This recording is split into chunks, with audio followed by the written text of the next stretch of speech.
Here's how I make my paper squishies.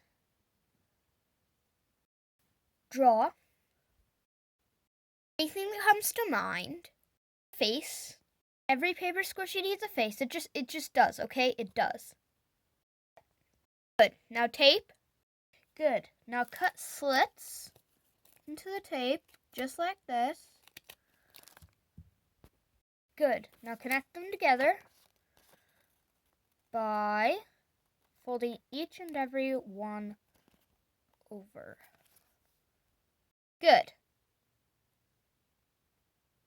Sorry for the silence there, but now do this here, here, and here.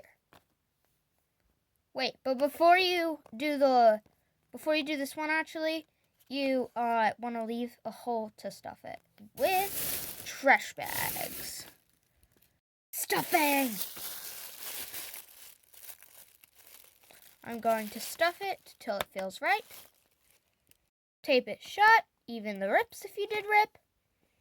And there you go, you got yourself a paper squishy. Here's some ASMR.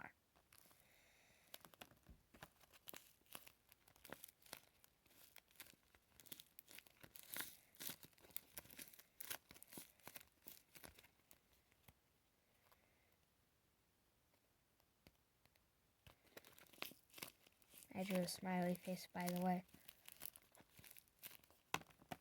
Hope you liked this tutorial. Have a good time. See you next time.